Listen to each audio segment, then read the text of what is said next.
আজকে আমি চলে এসেছি আসানসোলের শঙ্কর মন্দিরে। এই মন্দিরে কিছু ইতিহাস রয়েছে, চলুন সেই ইতিহাস জেনে নেওয়া যাক। আজকে আমরা আসানসোলের খুব পরিচিত একটা মন্দিরের কথা জানব। জিটি রোড দিয়ে যাওয়ার সময় অনেকে এই মন্দিরটি দেখে থাকবেন। আজকে আমরা এই মন্দিরের কিছু কথা বিস্তারিতভাবে জানব। এই মন্দিরটির নাম আসানসোল মহাবীর স্থান। আসানসোল পোস্ট অফিস এবং আসানসোল ইস্টার্ন রেলওয়ে স্কুলের একদম মিডিলে গড়ে উঠেছে এই মন্দিরটি। এই মন্দিরের মাহাত্ম্য কিন্তু কিছু কম নয়। এই মন্দিরে বাসন্তী পুজো, গণেশ পুজো, মা দুর্গা পুজো, সরস্বতী পুজো, হনুমান জয়ন্তী সব রকম পুজোই হয়ে থাকে। মন্দিরের একদম মেন গেট থেকে ভিউটা দেখাচ্ছি। এই মন্দিরটি হনুমানজির একটা সিদ্ধপীঠ।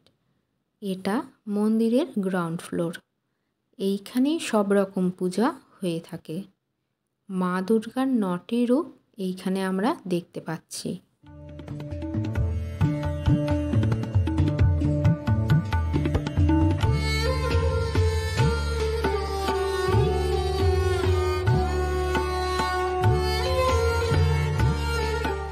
এই মন্দিরটি এত বছর পুরনো হওয়া সত্ত্বেও খুব সুন্দরভাবে মেনটেনে আছে।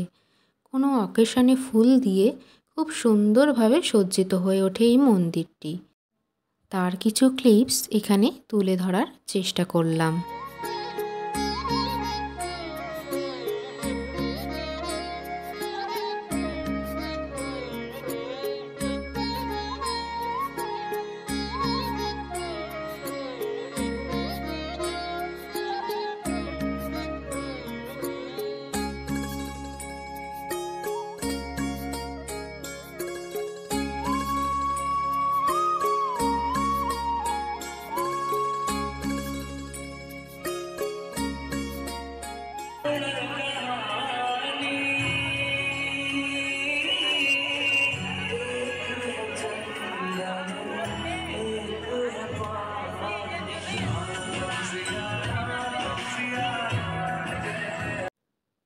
এই ফ্লোরেই হনুমানজি আর শিবজির মন্দির আছে। এই মন্দিরটা 1889 সালে নির্মাণ করা হয়েছিল। তখন এখানে একটা ছোট্ট মন্দির ছিল, যেখানে হনুমানজি বিরাজিত ছিলেন। এটি হনুমানজির সিদ্ধপীঠ। আর এই মন্দিরটা ধীরে ধীরে গড়ে উঠেছিল আসানসোলবাসীর সহযোগে। এই মন্দিরটি কারোর কোনো পার্সোনাল প্রপার্টি নয়, পুরো নগরবাসীর মন্দির এটি। সামনে থেকে দেখে নিই হনুমানজিকে। অপূর্ব দেখতে লাগছে। মূর্তিটি পুরোটাই রূপো দিয়ে বা সিলভার দিয়ে আবৃত রয়েছে। আসানসোলের সংকটমোচন সিদ্ধপীঠ হলো এই মহাবীর স্থান।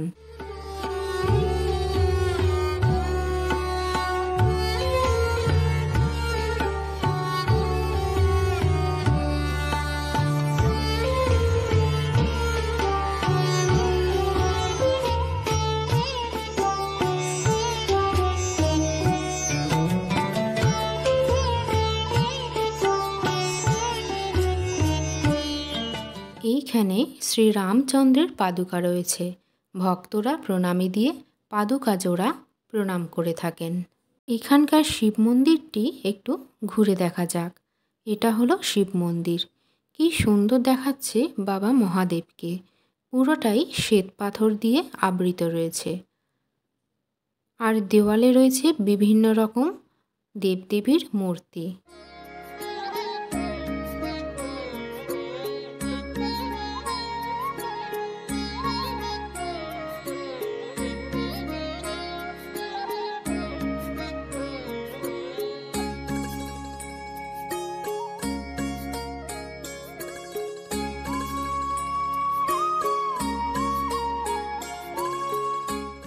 এবার একটু মন্দিরের ইতিহাসের দিকে নজর দেওয়া যাক।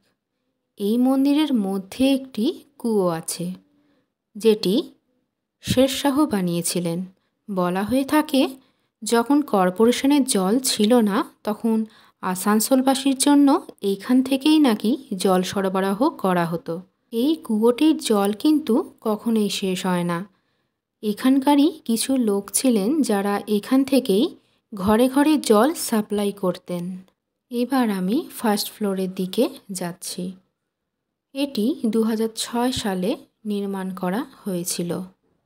2006 সালেই দুর্গাজি ভগবান শ্রী রামচন্দ্রের মূর্তি স্থাপিত করা হয়েছিল। চলুন একটু মন্দিরের ভেতরটা ঘুরে দেখে নিই।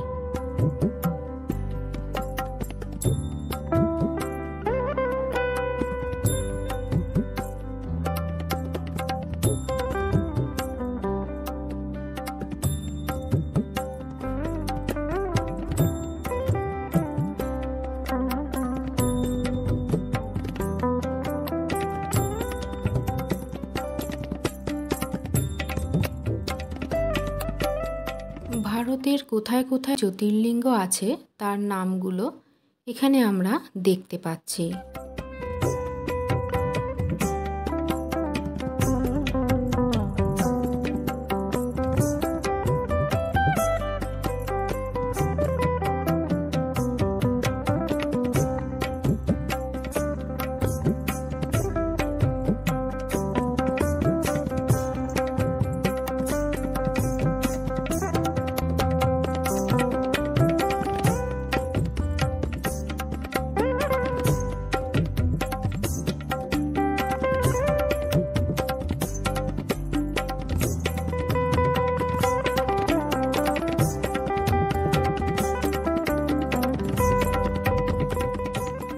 এই মন্দিরে সন্ধ্যের সময় হনুমানজির আরতির পর প্রসাদ বিতরণ করা হয়।